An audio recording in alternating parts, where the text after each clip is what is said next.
just tell us, please, about Mr. Fergus's fundraiser that was at the British pub in Aylmer? Oh, it's not a fundraiser. Just paint the picture of what it was for an audio video clip. Yes. It was an event in his riding. So it was organized by the provincial MNA, who's happened to be in both my riding and Greg's riding. So he organized an event at the British pub, which is in Greg's riding, and it was not fundraising. And yeah, Greg stopped by and said hello. A lot of us know about fundraising, or not fundraising, but party events. A lot of us don't actually attend them. What if this wasn't a fundraiser? Was this just a 5 à 7? Like, how? Yes.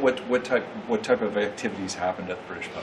It was a 5 à 7 where a member of the community gathered around André Fortin.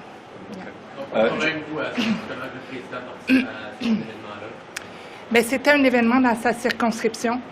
C'était un événement organisé par le député provincial André Fortin, qui se trouve avoir une partie de sa circonscription chez moi et l'autre partie chez Greg. Alors, c'était au British Pub, qui est dans la circonscription de Greg, et Greg est arrêté pour dire bonjour. C'était pas un événement de levée de fonds, c'était la communauté qui se rassemble dans un événement chez Greg. I just got to ask you, because Mr. Sheehan brought this up this morning, do you see this as an egregious form of breaking the impartiality of the Speaker, or he should lose his job for this? Or I believe that's what Mr. Chair is suggesting. It's another example of. I wasn't there in the House when he said what it was, but I'm here to correct the facts. He's still an MP in the riding of Aylmer, and there was an event in his riding, and he stopped by to say hello. Yeah. Je vais poser le même pour Radio-Canada. Oui. Qu'est-ce que vous pensez de l'allégation de M. Sheehan ce matin? Est-ce que c'est vraiment? J'ai pas vu ces allégations. Toutefois, c'était un événement qui se déroulait dans la circonscription de Greg, organisé par un député provincial qui rassemblait la communauté. C'était pas une levée de fonds, évidemment. Donc, c'est ça. Il n'y avait pas de frais non plus pour entrer. C'était vraiment un événement dans la communauté. Et finally, both languages. Yes. Should he keep his job? Should he not, as Speaker? Yes, no, I think Greg recognized the mistake that he has done with the using his position to create a video, and I think it was up to the committee to decide. But should he keep his job as Speaker? I trust that Greg has learned from his mistake, and he'll do a very good job in the future. Yes. Pardon? Oui, je pense que Greg a reconnu ses erreurs quand il a utilisé cette vidéo et la toge qu'il portait qui symbolisait le poste qu'il occupait. Et il a reconnu ses erreurs. Et puis à ce niveau-là, je pense qu'il va faire un excellent travail par la suite. Merci. Merci. Thank you very much. Should Speaker Fergus stay on the job? If so, yes, no. What do you think? Well, I think we've been clear. I think the Speaker should have resigned. He knew what he did was wrong, and he's lost confidence of most of the MPs in the House. That's only 44% of the House, though. A lot of the MPs in the House. Should Mr. Fergus stay on the job as Speaker, and why? Or why not? What do you think? Well, right now there's been discussions. Fergus has apologized, and Mr. Fergus, I believe, deserves a second chance. What do you make of Mr. Shear's new revelations about a fundraiser in Aylmer, and he's putting out things on Instagram trying to show that something else happened? Meanwhile, the CBC has reported that Mr. Shear did some fundraising himself from his office and got fined from the Board of Economy. I haven't delved into that part of it yet, but I can tell you that at the moment I do believe that the Speaker has apologized, and I do think he deserves a second chance. Thank you. Good to see you. Thank you. Well, we are almost at the end of what some might say was the gong show session of Parliament. But it is really important to sort of break down through the noise and through the chaos of what we've seen over the last few months, the pattern, the strategy, and what actually happened. For New Democrats, we stayed focused the whole time. We saw the Conservatives using their position to try and block really fundamental things. For example, sustainable jobs legislation that would defend the rights of energy workers, to ensure they had a seat at the table, to ensure that Indigenous people had a seat at the table as this energy transition is happening now in real time. We had to deal with all kinds of monkey business, from 20,000 amendments. What were they generated on chatbot or something? This is just an attempt to deny workers rights. This is an attempt to block the work of Parliament. We saw Pierre Poilievre cost the taxpayers just this past week probably about $2 million in a around-the-clock stunt where we actually did get to see where the Conservatives stand. They voted against clean water on reserve. They voted against a national suicide hotline. In my region, where we have some of the most horrific suicide rates in the far north in the world that exists there, people are looking to government across party lines to defend things like a suicide hotline. Pierre Poilievre voted against it. Pierre Poilievre used his caucus to vote against support for Ukraine. That's really disturbing to our international allies at this point. We need to say we're all working together. We voted to support housing. We pushed for housing. My colleague will speak about what we did. The whole time, we're here for the Canadian people. We're going to make the tired Trudeau Liberals deliver, whether they want to or not. That's the condition of this Parliament succeeding. We stayed focused, and we did not put up with Mr. Poilievre's endless toxic game show and game playing. Oui, alors on espère bien à la fin de la session parlementaire, aujourd'hui ou demain. On est très fiers de ce qu'on a accompli. Comme Charlie vient de dire, on a une opposition conservateur qui a bloqué 120 votes, bloqué toutes les choses que les gens ont besoin. Puis nous, les ébéis, travailleurs du Parlement, c'est ça, les néo-démocrates, on a poussé le gouvernement d'agir dans plusieurs fronts. Alors, on a les soins dentaires pour la première fois dans notre histoire en tant que pays. Ça fait pour les personnes âgées, pour les personnes handicapées, pour les jeunes, les familles avec des jeunes enfants et les enfants et des jeunes. Ils vont enfin avoir accès aux soins dentaires. Deuxièmement, le projet de loi anti-briseur de grève, quelque chose qui est réclamé depuis des années. Les néo-démocrates ont travaillé depuis 20 ans là-dessus, puis enfin, ça devient réalité. Les conservateurs continuent de bloquer, mais ils ne pourraient pas bloquer pour longtemps. Et ce projet de loi va devenir réalité.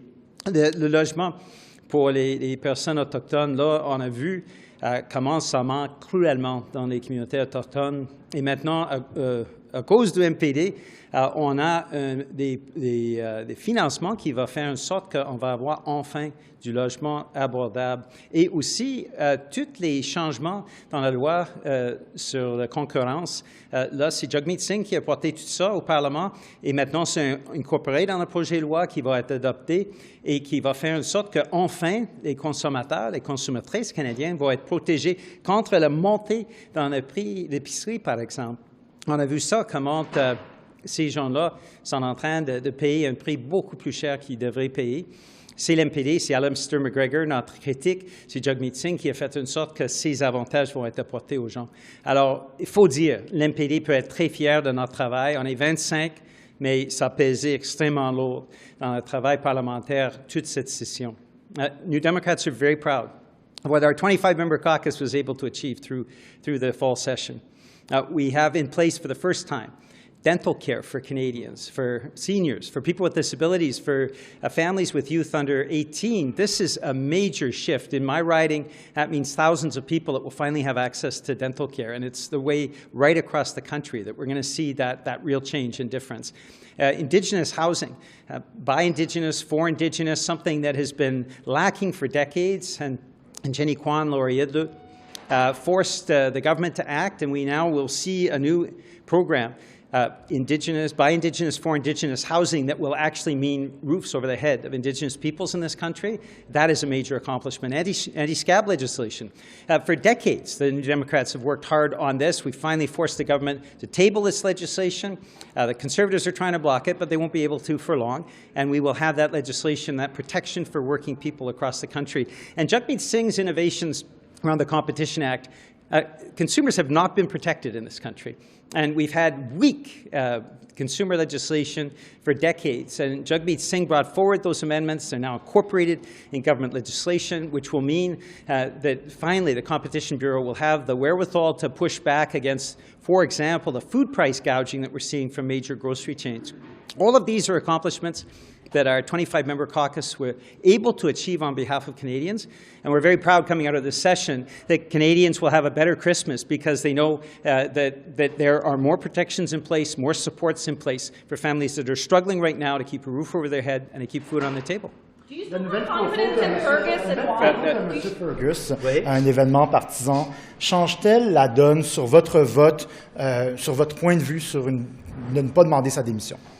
Oui, on a dit très clairement qu'à partir de maintenant, qu'on est en train de surveiller M. Fergus. Mais je note, parce qu'on a vu ça ce matin, selon Radio-Canada, que Andrew Scheer, l'ancien président, a eu une contravention de $500 parce qu'il a mis dans ses bureaux parlementaires, selon l'article, il a fait une vidéo partisane. Et il semble aussi que c'est compliqué parce que ça se peut que ce soit une violation aussi de la loi électorale. Alors, les conservateurs ont fait ça, mais en même temps, il dit, mais c'est pas acceptable que ce M. Fergus a fait. Ce que nous, on partage que c'est pas acceptable, mais il faut dire, nuance, quand les conservateurs ont agi encore pire, il me semble que ça prend une nuance. Maintenant, je note, et j'essaie tout à l'heure de déposer en chambre, un avis d'un événement de financement partisan que le président Andrew Scheer a fait dans son comté 2 mois après son élection en tant que président. Pour moi, ce n'était pas acceptable. Pour nous, ce n'est pas acceptable ni l'un ni l'autre. Il faut qu'on mette en place des règles pour éviter que les présidents soient impliqués dans les levées de fonds partisanes. Et on a dit très clairement à M. Fergus, à partir de maintenant, il n'y a plus d'espace pour les événements partisans de quelque nature que ce soit. Do you still have confidence in Speaker Fergus and why? So what we did in the report, what the NDP has been doing as adults in the House, is saying very clearly that there are disciplinary measures that need to be put in place. This cannot happen moving forward. That right from now on, you cannot have a speaker engaged in partisan activity. We've sent very clearly that message. We have said as well, if there is any derogation from that in the weeks and months to come, that we have the ability to table in the House of Commons a motion of non-confidence. I note that Andrew Scheer did the same kind of partisan fundraising after his election as Speaker. I didn't think it was acceptable for Andrew Scheer. I don't think it's acceptable for Mr. Fergus. And we're going to make those rules very clear that this is not an acceptable activity for any speaker to be involved in. I'm not just concerned about the current speaker, Mr. Fergus. I'm concerned about all future speakers. If the precedents that Mr. Scheer has set is it's okay to have partisan fundraisers with a speaker involved, in his case 2 months after his election with Jerry Ritz, who is one of the most partisan of Conservative ministers, it's not acceptable for anybody, not acceptable for Mr. Scheer, not acceptable for Mr. Fergus. And we're going to make sure, that those kinds of things don't happen again. That's, again, the NDP being the adults in the room, opposed to the Conservatives that have had a number of violations. CBC is reporting that Mr. Scheer had to pay a $500 fine because he used his parliamentary offices for a partisan video. And it seems to be even more complicated by the fact that the way the transfer of money, according to the article, happened, it could be a violation of the Elections Act.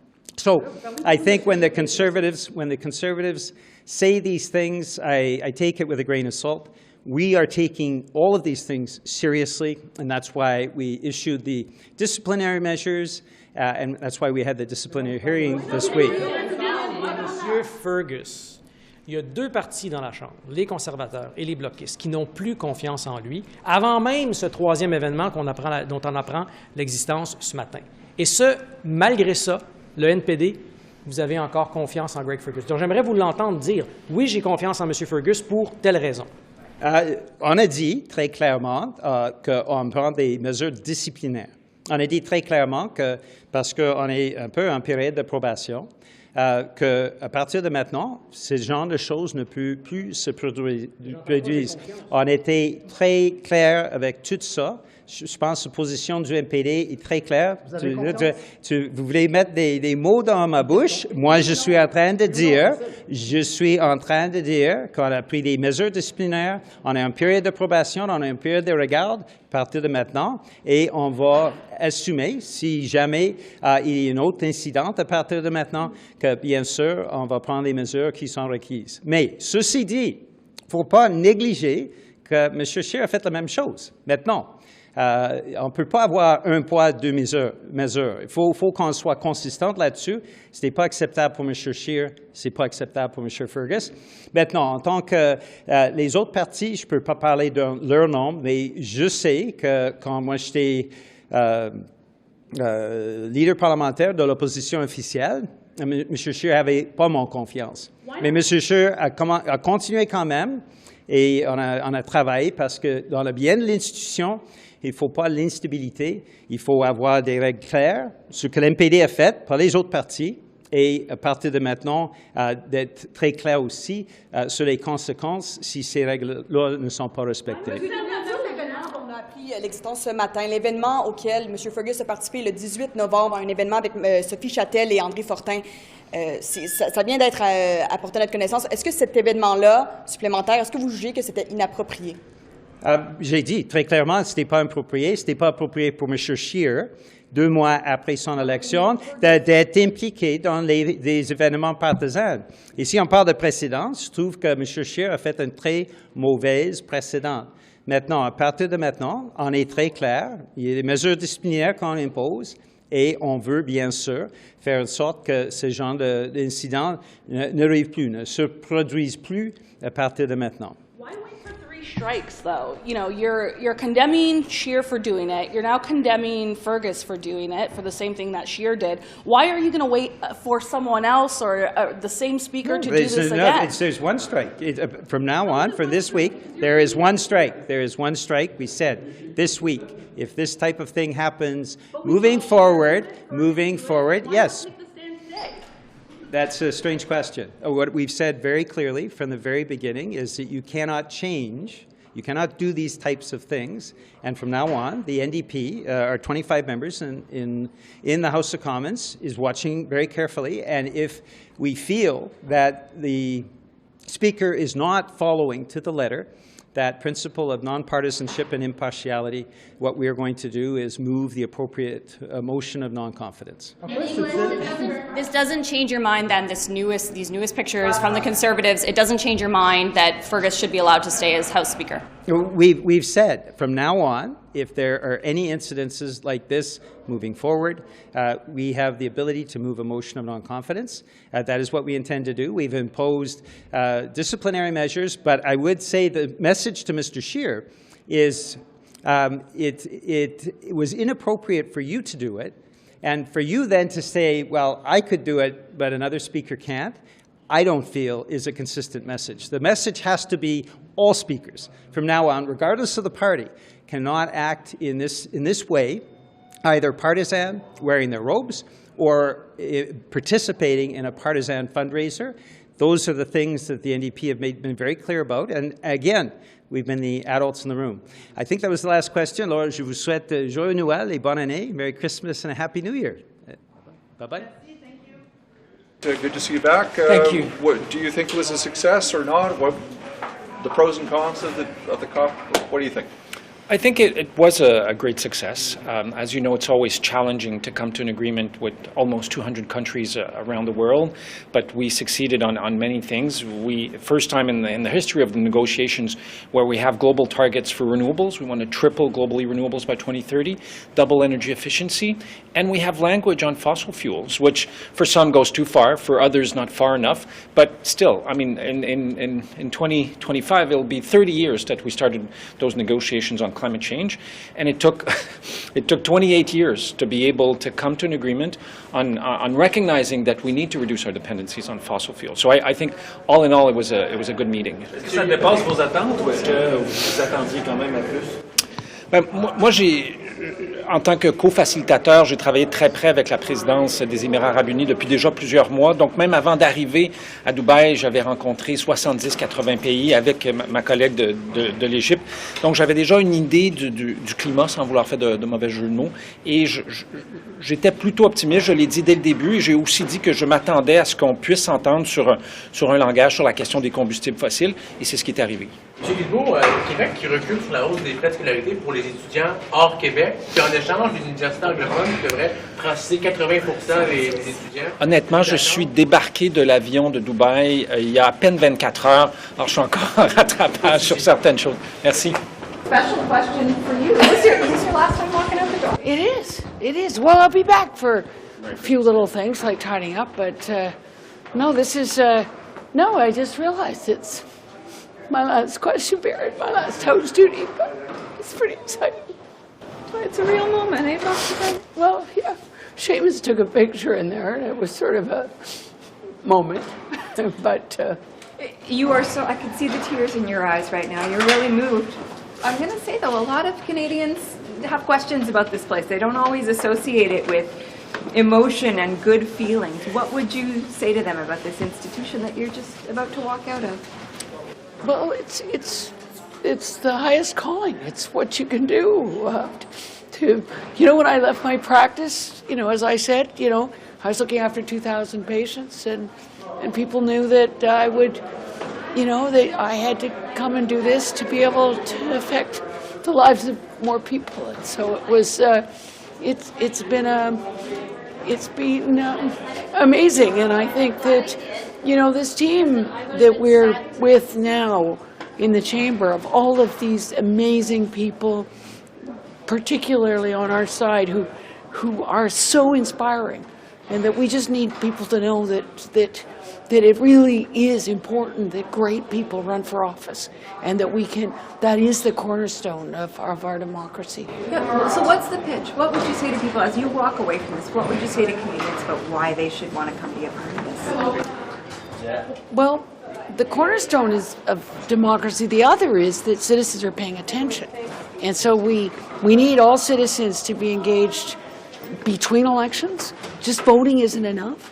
And then when you really feel that you've got something to offer or something that needs to change, this is the place to change it.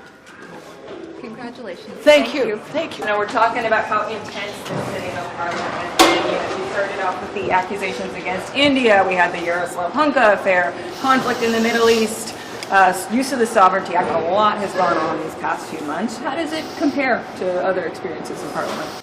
I think this session was feisty. At the same time, we got a lot done.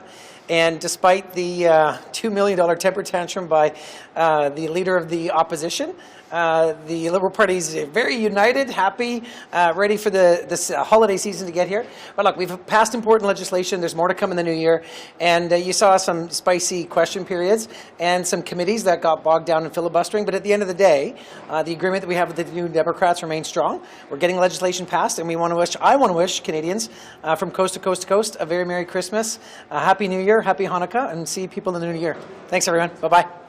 We've certainly seen that the level of angst in the House has been quite high, but again, I'm going home feeling very comfortable with the results, that we've been able to move forward with many investments for Canadians, and I think that everyone is looking forward to a Christmas break, coming back full of charge, full of energy for the year to come.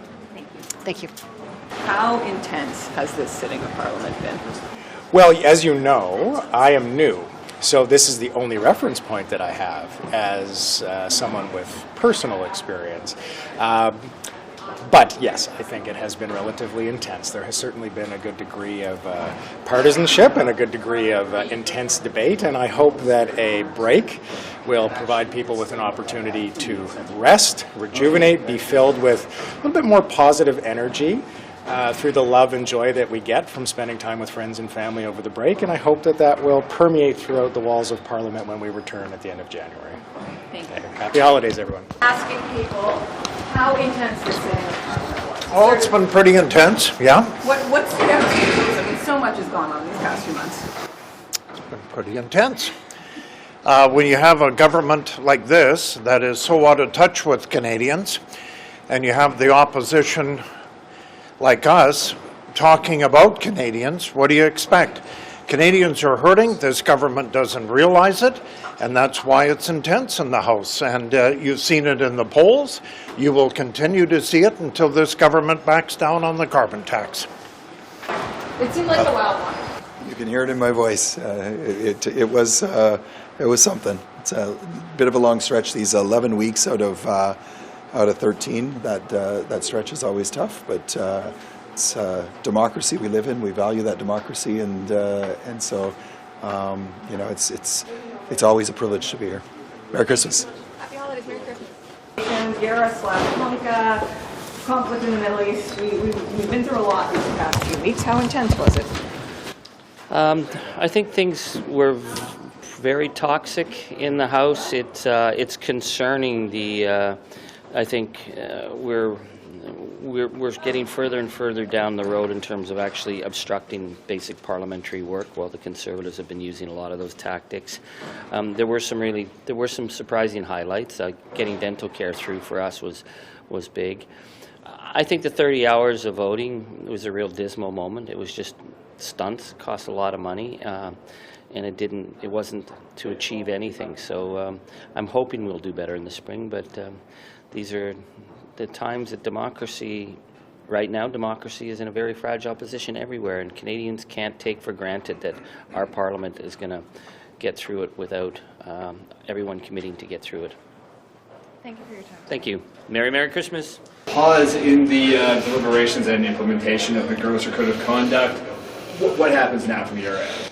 Well, of course, it's a great disappointment for the government and for the consumer, as we've hit this backlog. And of course, the code was sent to us with a note to do something about it. And we will.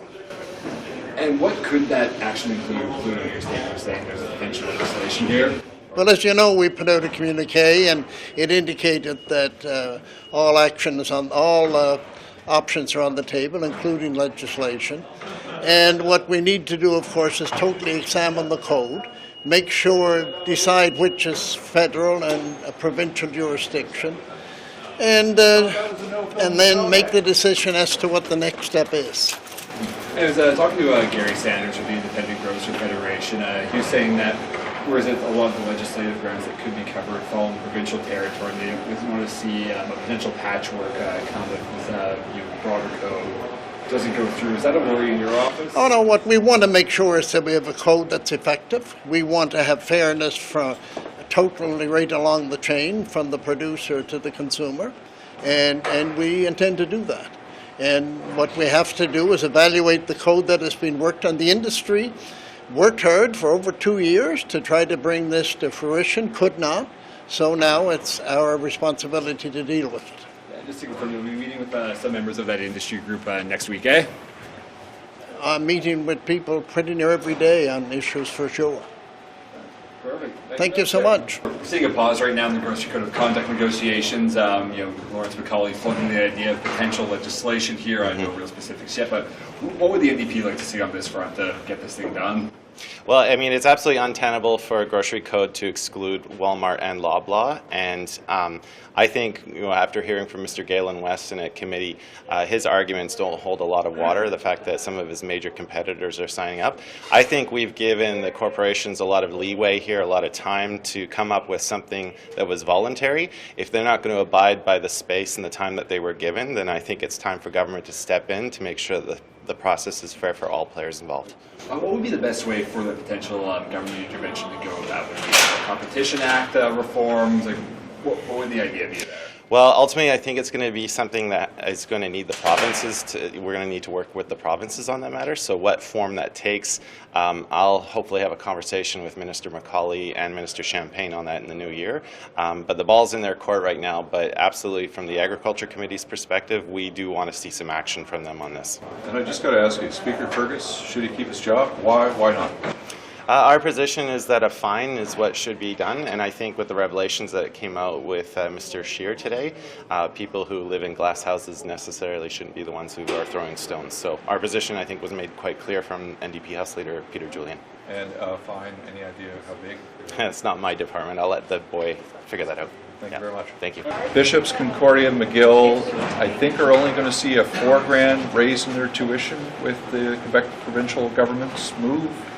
Do your thoughts about this? Will this save Bishops? Will this keep McGill happy financially? What do you think as a university man?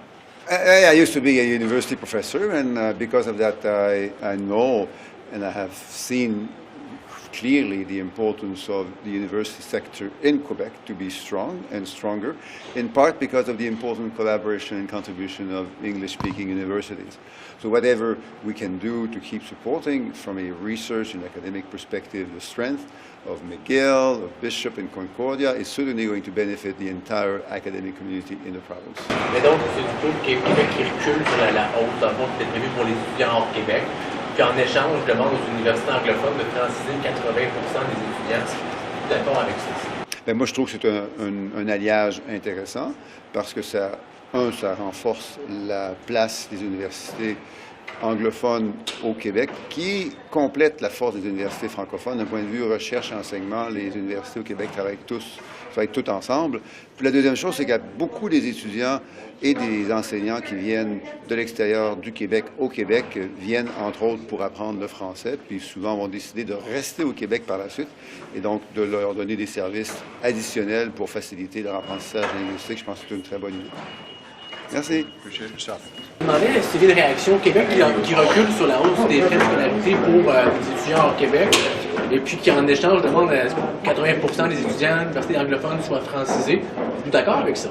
Oui, je suis d'accord, je me réjouis. Franchement, je suis vraiment contente. L'Université Bishop, c'est important dans les cantons de l'Est. Donc, que le gouvernement du Québec reconnaisse que le français n'est pas menacé dans les cantons de l'Est avec l'Université Bishop. Au contraire, ça montre notre ouverture. Et pour avoir parlé avec le recteur de façon régulière sur cet enjeu-là et rapidement ce matin, je sais qu'ils sont satisfaits et puis qu'ils vont travailler de façon très positive là, pour contribuer à la francisation des étudiants. C'est réalisable, cet objectif? Oui, j'ai confiance, je suis vraiment contente. Okay, Chris, avais-tu en anglais pour Mme Guilbeault? Yes, sorry. Hi, Minister. Good to see you. The increase to tuition to bishops near your conscription and McGill and Concordia seems lower now. Seems possibly manageable. What do you think about this? Well, as an MP in the Eastern Township, I'm particularly happy to see that bishops will not be impacted because it could have jeopardized the viability of Bishops University, which was a big concern in the Eastern Townships. So I'm very satisfied, and I'm very confident as well that the universities will work on helping their students to learn French. Was there any did you get involved in any of the negotiations or anything, or was it just between the president of bishops and the university presidents and Quebec City itself? Education, as you know, is definitely a provincial jurisdiction, but I felt close to the issue. But at the end of the day, it has to be a decision made by Quebec. Thank you for stopping. Thank you. Appreciate it.